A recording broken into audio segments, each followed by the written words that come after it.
I can't see anything. I can't see anything. Dad? Dad, I'm scared. Amid a storm tearing through the skies of San Francisco, Ethan Sinclair, an 8-year-old boy born blind, stood trembling at a rain-soaked intersection, surrounded by the chaos of honking cars and shouting voices. His white cane, the only thing that ever helped him find his way, had snapped in half. The rushing water swept the remaining piece away, vanishing into the dark mouth of a street drain. His waterproof jacket, the expensive kind his father once promised would always keep you safe, now clung cold and heavy to his small frame. Ethan shivered violently, arms outstretched in panic, as if reaching for anything that still existed in the storm. Around him, people hurried past, each lost in their own world. No one stopped to notice the little boy slowly drowning in rain and fear. "Please, is anyone there? I can't see. I just want to go home." His voice broke, fragile and trembling, swallowed by the city's roar. A car sped by, splashing water across his face, making him stumble backward. His heel caught the edge of the curb, and he fell hard into the street. And in that very instant, as if fate had been waiting for it, a figure dashed forward. A strong hand grabbed him, pulling him back, wrapping an arm tightly around his shoulders, stopping him just before the blur of headlights swept past. "Hey, easy now, kid. I got you. You're safe." The voice was deep, calm, and somehow warmer than the rain. Ethan gasped, clutching the stranger's soaked shirt, as if the man were the only real thing left in a world dissolving around him. His trembling fingers brushed against the stranger's torn, wet jacket, and beneath it, he could feel the man's heartbeat, steady, robust, and burning like a small fire in a frozen night. His name was Marcus Hill. He was 19 years old, homeless, and had been wandering the Mission District for the past 8 months. A man with nothing but a tattered backpack and a heart that somehow refused to go cold. Marcus knelt and guided the boy's small hand to his wrist, letting him know he was truly there.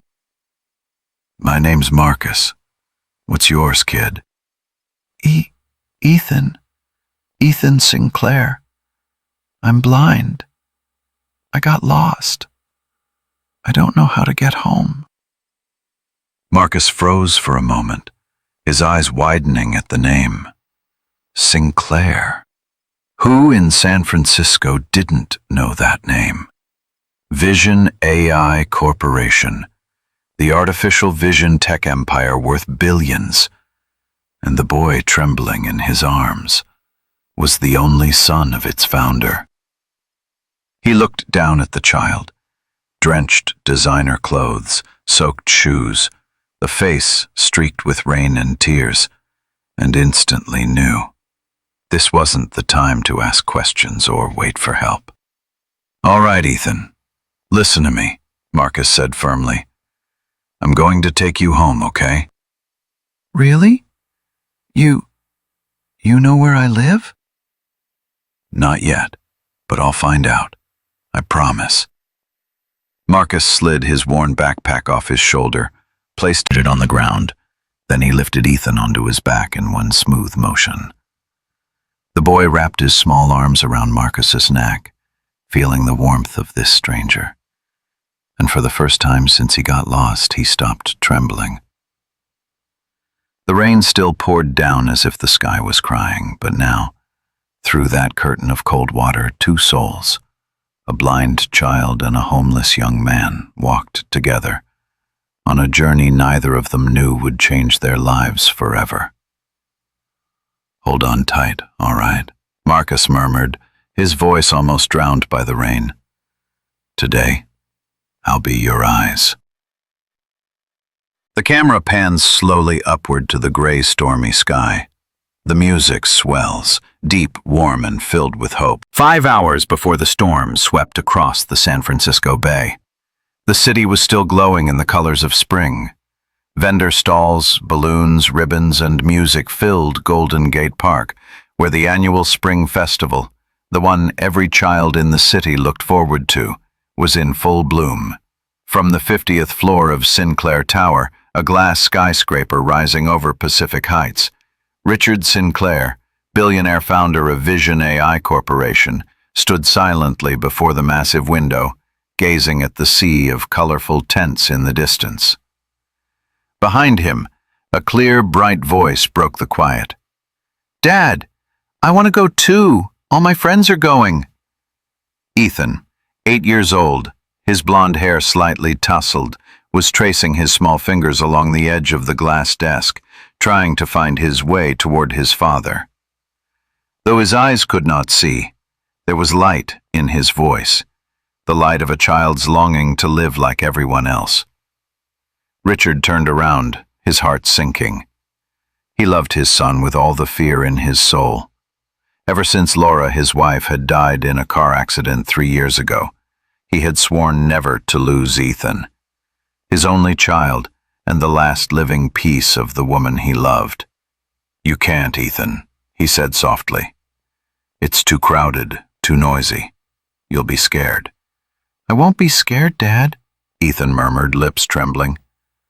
"I'm only scared of being left behind."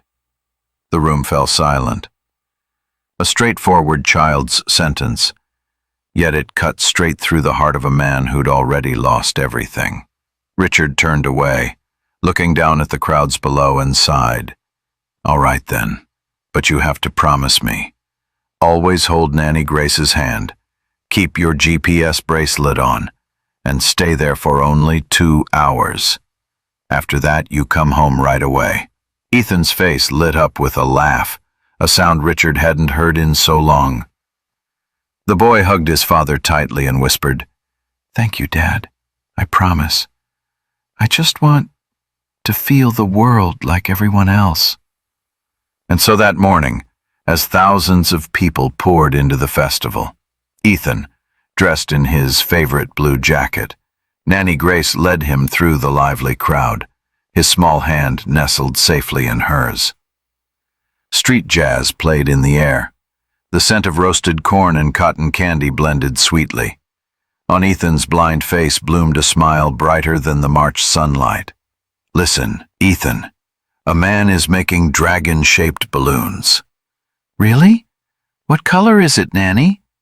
"Red, with green spikes down its back, just like the dragons in your stories." "Wow." That wow rang out amid the cheerful noise, the sound of a soul touching freedom for the very first time.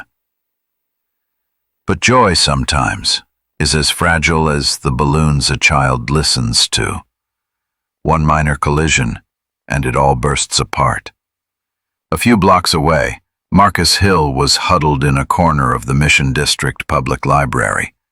He tried to catch a few minutes of sleep between cold rows of bookshelves before the security guard's next patrol. Beside him lay an old backpack, his entire life packed inside.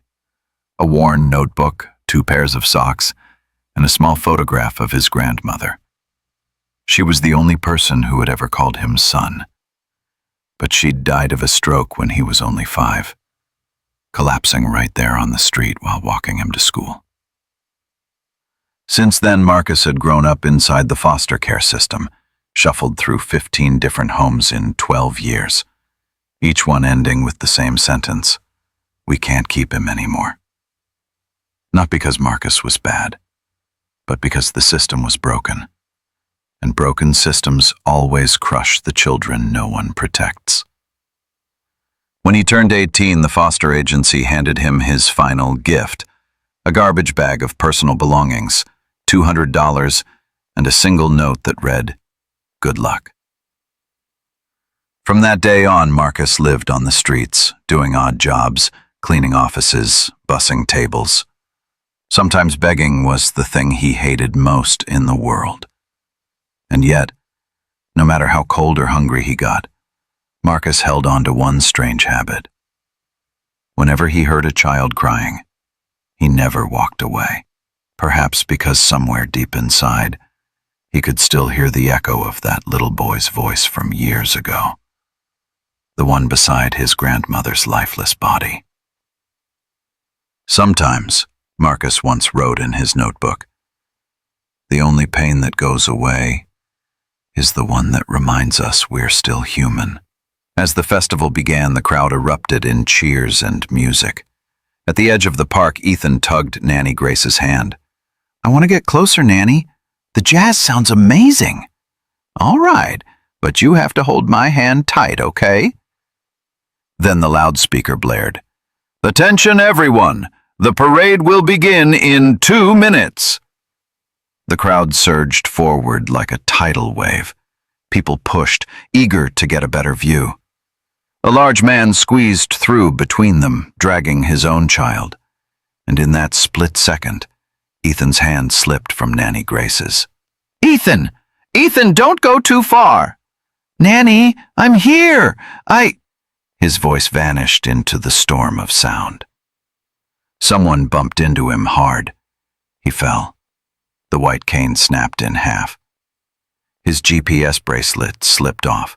His phone crashed to the ground, shattered under the rhythm of the parade drums. Ethan scrambled up, panicking. No familiar sound to hold on to.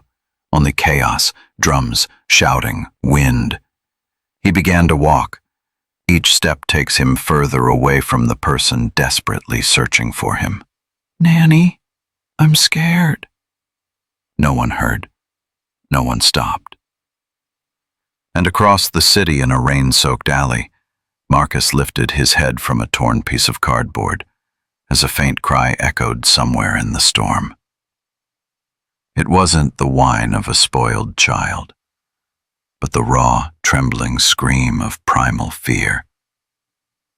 The sound of a child lost in the dark. Marcus jumped to his feet, dropped his cardboard sign, and ran toward that fragile cry, unaware that, in just 17 minutes, his life would change forever. The storm had truly begun. The rain no longer fell. It pierced down like thousands of arrows. The streets of San Francisco had turned into cold silver rivers. People huddled under rooftops, rushing to find safety. Everyone, except 2 souls, a homeless young man and a blind little boy, walking against the wind. Marcus tightened his arms around the trembling child in his grasp. His jacket was soaked through, heavy with water. He pulled it off and wrapped it around Ethan instead. "You shouldn't," Ethan whispered, voice trembling. "What about you?" "Me?" Marcus gave a weak laugh, shivering. "I'm waterproof. Trust me." Ethan bit his lip but rested his head on Marcus's shoulder, his small hands gripping the stranger's collar. In his ragged breaths, there was still fear, but also at last, trust. Marcus asked softly, "Ethan, do you remember anything about your home? Any detail at all?"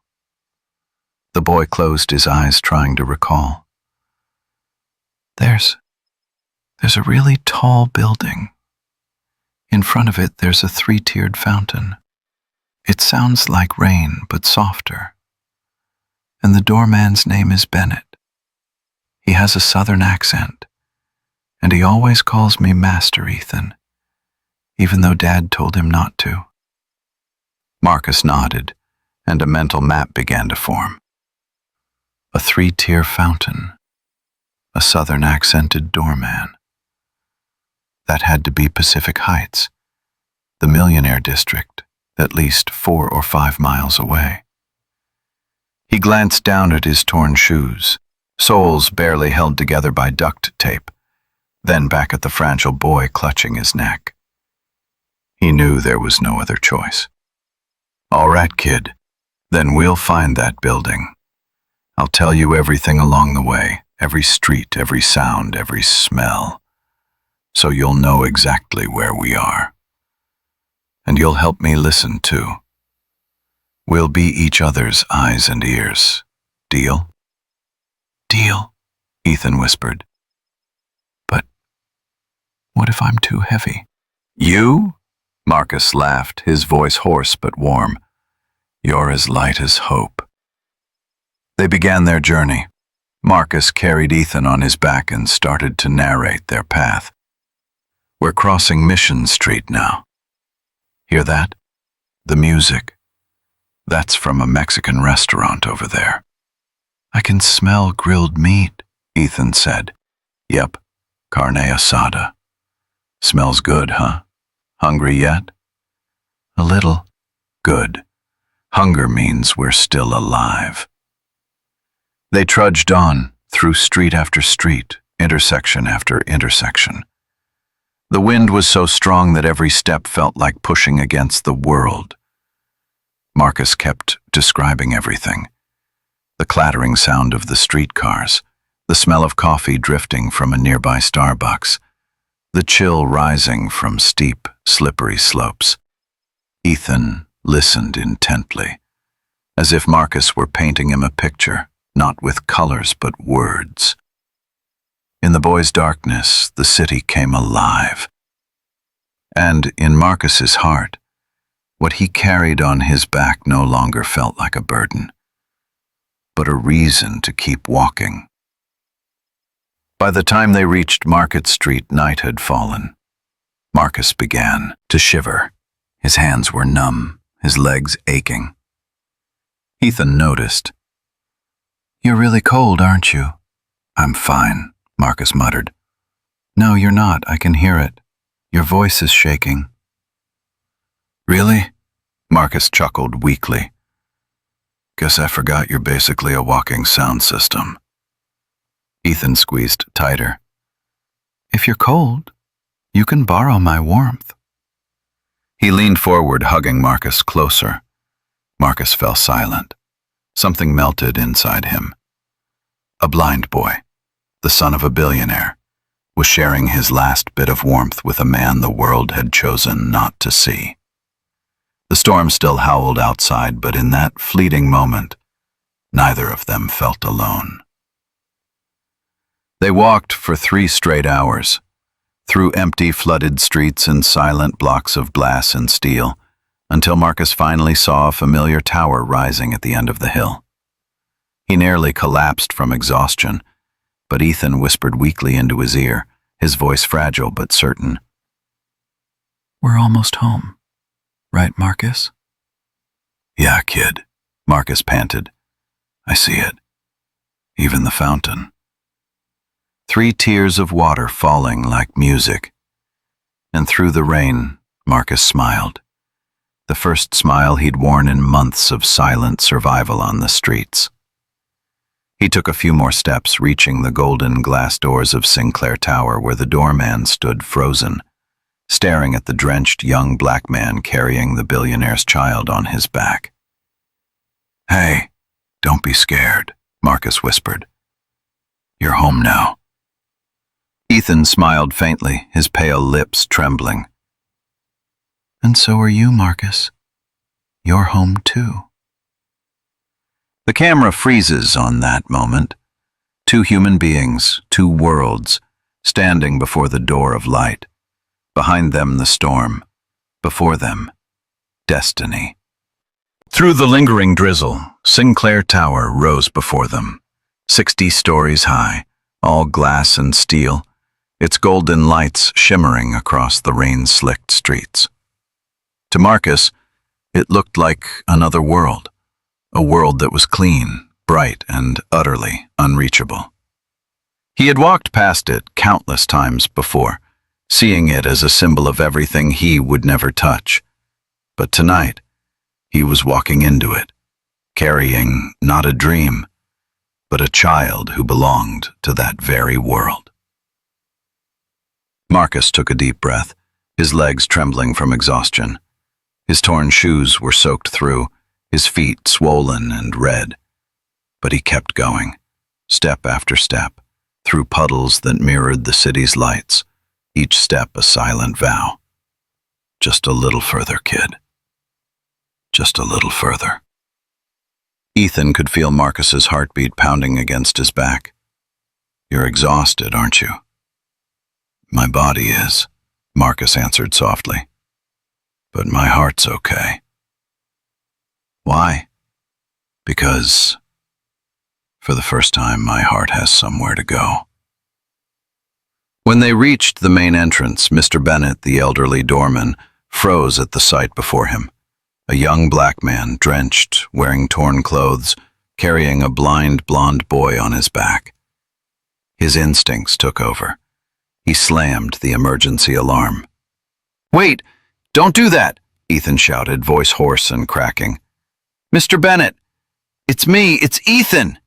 The doorman's eyes widened in disbelief. "Good heavens! Master Ethan? Is it really you? You're safe?" "Yes! And this is Marcus. He saved me. Please, don't call the police!" Marcus gently set the boy down, as if laying down the entire world. He took a step back, head bowed, voice low. "You're safe now, Ethan. I should go before." But before he could finish, the elevator doors slid open. A man in a dark suit rushed out. His face looked like it had carried the weight of a collapsing sky. Richard Sinclair. "Ethan!" He dropped to his knees, pulling his son into his arms. Tears mixed with the rain on his face. "Are you hurt? Did someone? Are you okay?" "I'm fine, Dad. Marcus brought me home. He's a good man." Richard looked up and met Marcus's eyes. For a moment, the world stopped. Only the rain fell between them. In front of him stood the man who had saved his child. A thin, young man, soaked to the bone, clothes torn, hands purple from cold. But his gaze, steady. He didn't bow. He didn't flinch. "You," Richard finally spoke, voice trembling. "You brought my son back?" "Yes, sir. The boy got lost at the festival. I just what?" "Just did what anyone should have done." Two police officers burst into the lobby, responding to the alarm. They looked between Marcus and Ethan, exchanging doubtful glances. One whispered, "Could this be a kidnapping? The Sinclair kid and this guy?" Marcus said nothing. He was used to those looks, the ones that measured danger by the color of his skin and the state of his clothes. He knew how he appeared. Torn. Pants, split shoes, dark skin. Never the picture of hero. Ethan suddenly shouted, voice echoing through the marble lobby. "No one kidnapped me! He saved me! He was my eyes." The words hit the air like a heartbeat, pure, sharp, and accurate enough to silence the room. Richard rose slowly. His gaze changed. No longer the cold eyes of a CEO, but the warm, trembling eyes of a father who had just witnessed grace. "Officers," he said evenly, his tone calm but hard as steel. "This young man just saved my son's life.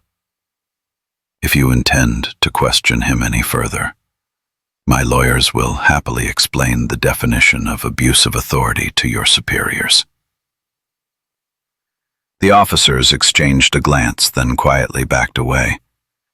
And in that vast golden lobby, only 3 people remained: a billionaire, a blind boy, and a homeless man. Marcus lowered his head, speaking softly, honestly. "I should go now. The boy's safe. That's what matters." He turned toward the door, moving slowly, exhausted. But Ethan grabbed his hand, desperate. "Don't go. You said you'd be my eyes." Marcus froze. He looked down at the small, pale hand clutching his, a hand trembling, terrified of losing someone who had only been in his life for a few hours. "I'm just a passerby, Ethan," Marcus said gently. I don't belong here. And then Richard spoke, his voice low, steady, but tinged with something fragile. You're wrong. Tonight you do belong here. Because this place owes you a life. Under the soft light of the grand lobby, the sight was almost surreal. A wealthy man, a poor man with nowhere to sleep, and a blind boy standing between them, like an invisible bridge uniting two worlds that were never meant to meet. Ethan tilted his face upward, smiling faintly. Dad, Marcus isn't just the one who brought me home. He was my home when I was lost. No one said another word. Only Richard's eyes, for the first time in 3 years, were warm enough to melt the fear that had ruled his heart. The camera slows. A close-up on Marcus standing between father and son. In his weary eyes, something new flickers. Something he thought he'd lost long ago. Hope. The air in the grand lobby fell utterly silent, as if the whole city had stopped to hold its breath. Ethan stood leaning against his father, his small hands still clutching tightly onto Marcus's, the same hands that had pulled him out of the storm and out of his own fear. Richard Sinclair looked at the 19-year-old standing before him. Torn clothes, split shoes, scraped hands, a body trembling from the cold. But his eyes were bright, shining with something no billion-dollar tower light could ever replicate. The light of true goodness. What's your name? Richard asked quietly. Marcus Hill, sir. Where are your parents, Marcus? He pressed his lips together, forcing a small, awkward smile. No parents, sir. No home either. The answer was short, calm, but it sank like a stone into the silence. No home? Ethan whispered. Then, where do you live? Wherever there's space, Marcus replied with a faint laugh. The library, the bus station, sometimes under a bridge. Then, if I hadn't met you today, where would you have gone? Probably back to the park, to pick up my sign. The air froze again. Richard looked at the young man, a heaviness forming in his chest. He was used to seeing beggars, but this was the first time he'd met someone asking not for money but for a chance. You brought my son back, Richard said softly. Not just home, but back to this world. Marcus opened his mouth to reply, but Richard continued.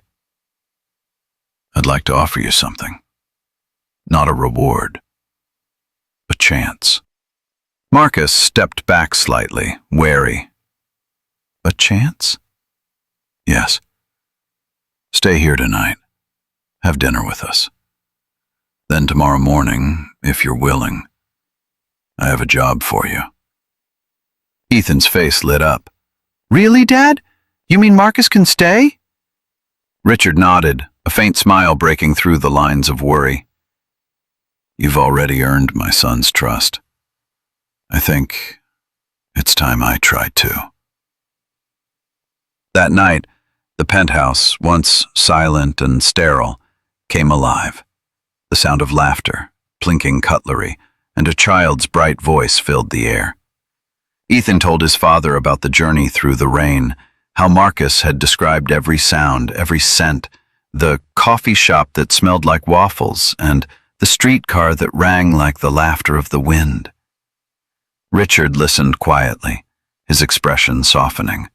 He had never imagined that, in the middle of a storm, his blind son could see the world more clearly than ever, and that the one who had made that possible was not a doctor, nor a specialist, but a young man the world had cast aside.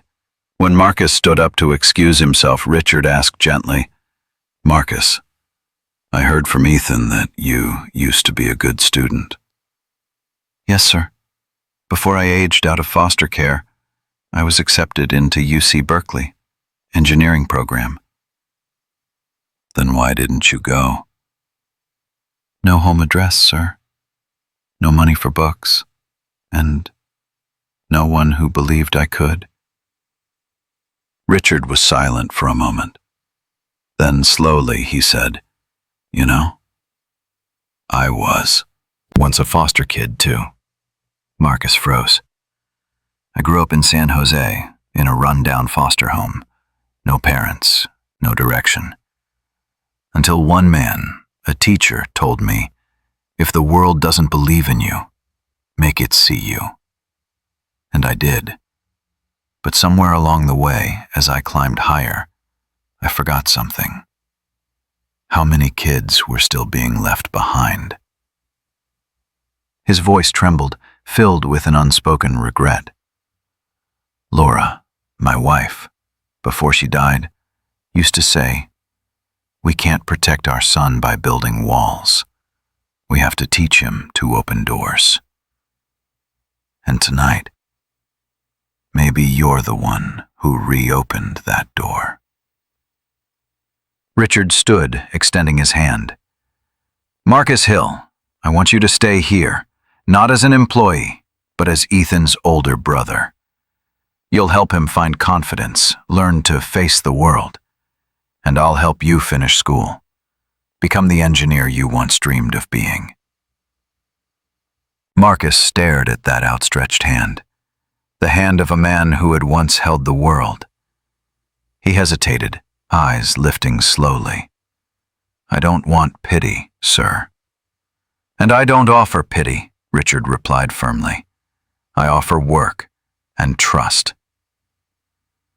The room fell silent again. Ethan, smiling from his chair, spoke softly. "Marcus, you told me once everyone has a place they belong, right?" "Yeah, I remember." "Then maybe this is yours." Marcus lowered his head, eyes glistening. He shook Richard's hand, the hand of a man who had once closed his world off, now opening it for a stranger. But just as the air began to warm, Marcus's phone buzzed. He glanced at the cracked screen. "Storm alert. Homeless shelter flooded. Several are missing." His face went pale. "Oh no. That's the shelter where the kids stay. My friends." He shot to his feet, ready to run. Richard caught his arm. "In this weather, you can't go alone." "I can't just sit here while they need help, sir. They're just kids, 14, 15 at most. No one's looking for them. No one cares about homeless kids." Richard met his eyes, and in that moment a fire returned to his gaze, one he hadn't felt in years. "Then we'll go together." Less than an hour later, Sinclair Corporation's rescue trucks arrived alongside firefighters. 7 homeless teenagers, shivering, terrified, were pulled from the flooded shelter. Marcus knelt and wrapped his arms around one boy. Behind him, Richard placed his jacket around another. There were no billionaires or beggars anymore. Only people helping people survive. When the last rescue van drove off, Ethan called his father. His voice was trembling with emotion. "Dad, I'm proud of you." Richard looked at Marcus and whispered, "No, you should be proud of him." The next morning, the sun rose over the San Francisco Bay. Marcus sat by the penthouse window, watching the light dance across the ocean's surface. For the first time in years, he wasn't thinking about a place to stay, but about a place to belong. Maybe, he thought to himself, Family isn't where you're born. It's someone who dares to open the door and let you in. The storm had passed. The skies over San Francisco were clearer now, but inside every heart lingered the echo of a sleepless night. Marcus sat by the window, holding a cup of hot coffee Richard had just made. The morning light touched his face, tired, gentle, calm. From the living room came the sound of Ethan's laughter. The boy was talking to Mr. Bennett, excitedly retelling the story of the magical rainy night and the hero without a cape. Marcus smiled faintly. For the first time in years, he felt truly alive, not just surviving, but living with purpose. With a cup of tea, Richard approached, wrapped in a wool robe. He sat across from Marcus, silent for a long moment before speaking. "You know something, Marcus?" "Yes, sir." "I used to think I understood the world better than anyone. I built Vision AI to help people see more clearly.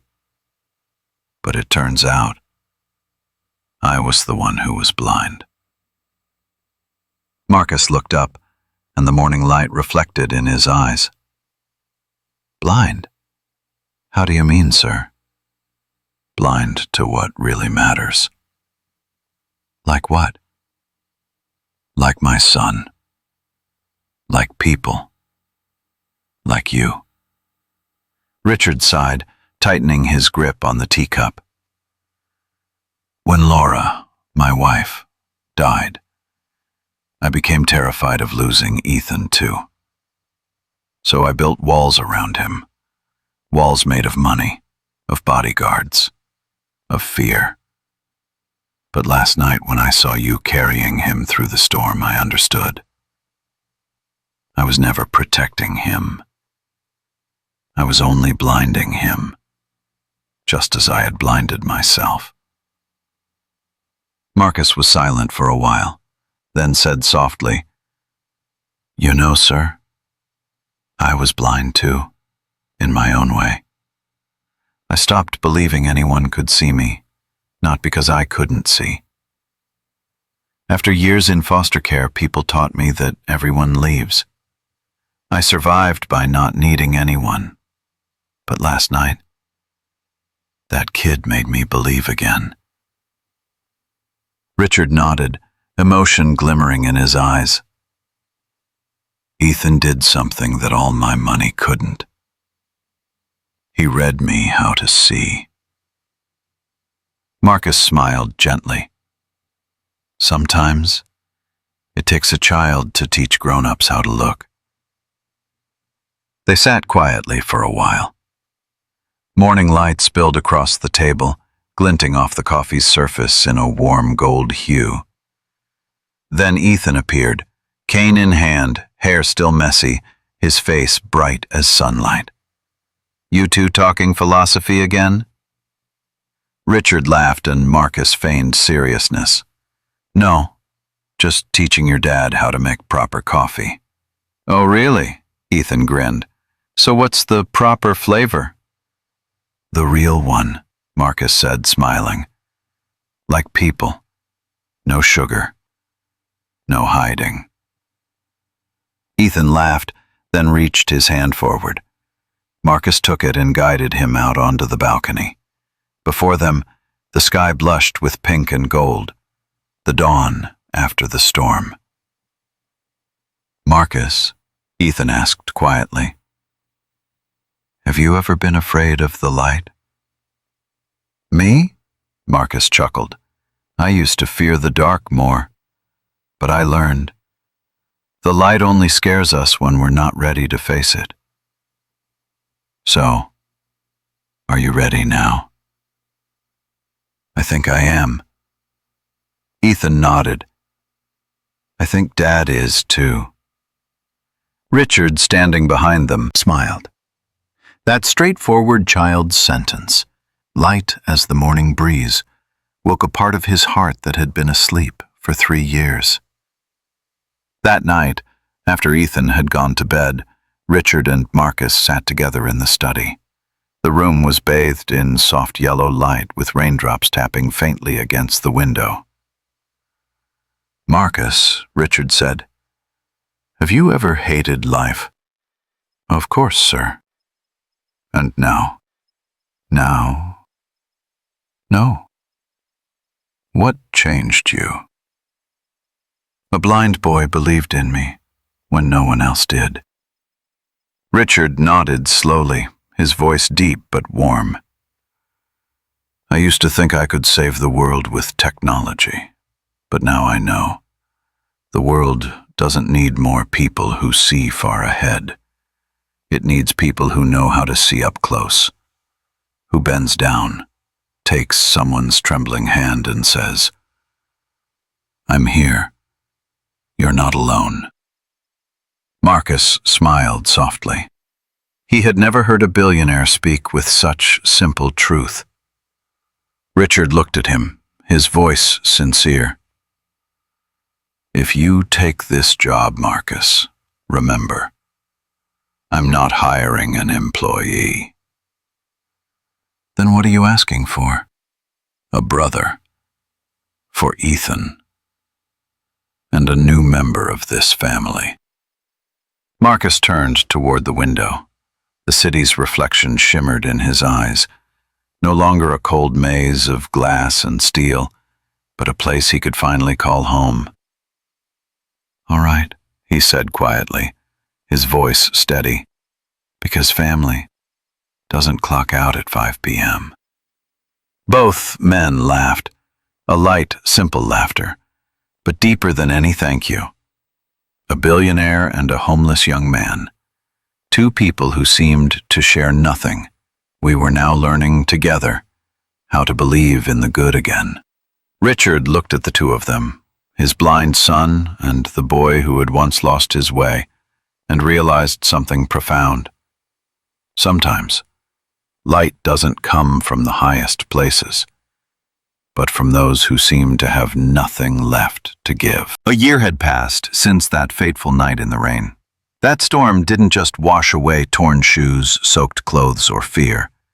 It also carried off the invisible walls between three people, leaving behind something rare and beautiful. A family.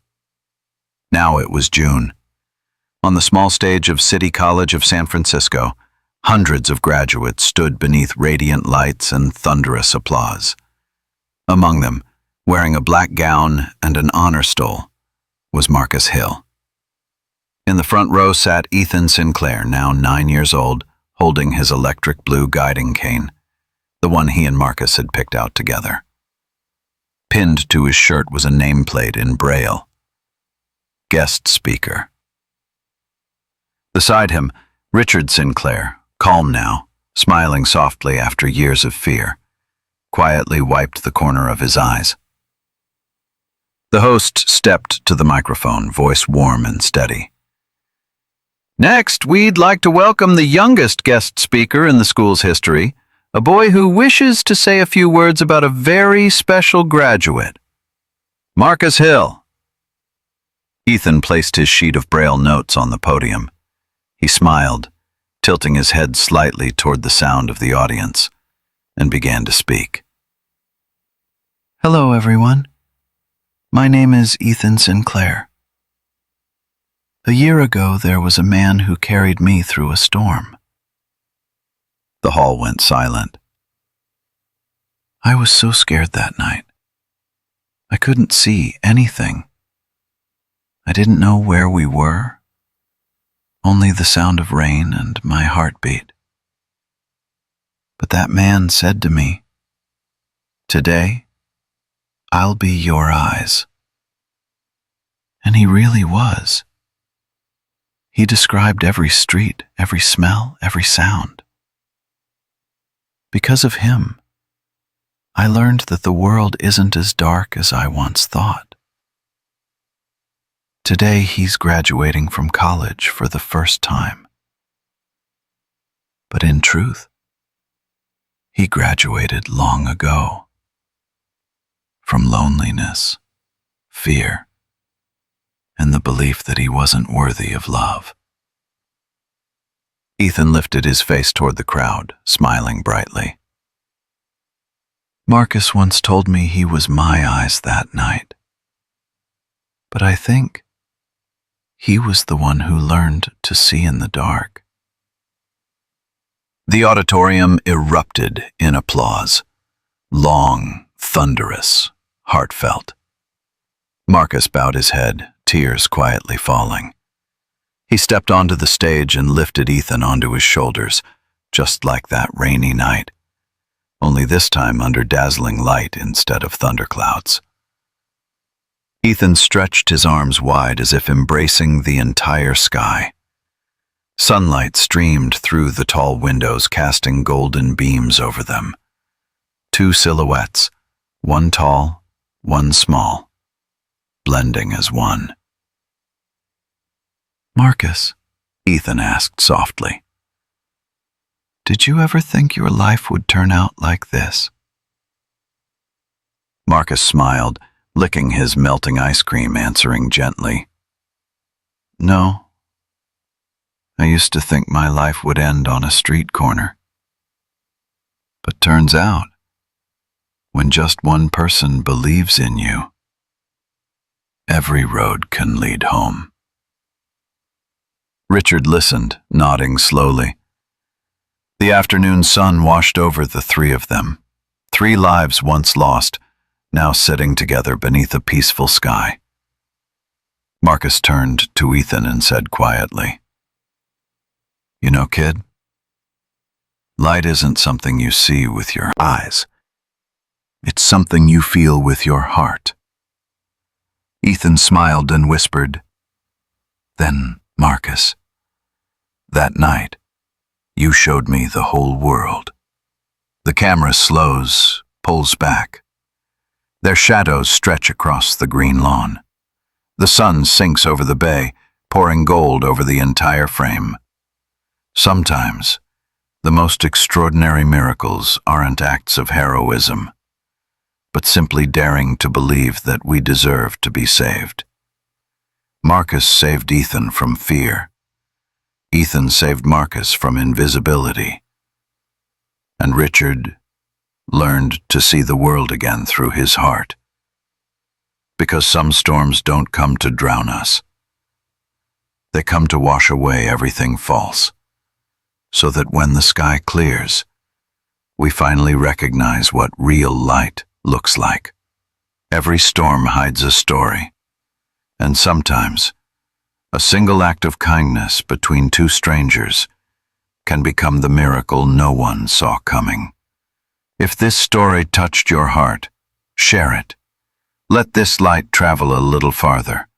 Like, comment your thoughts, and subscribe to Deep Life Tales, where every act of kindness becomes a story worth remembering. Because sometimes, the way home isn't a place, it's a person.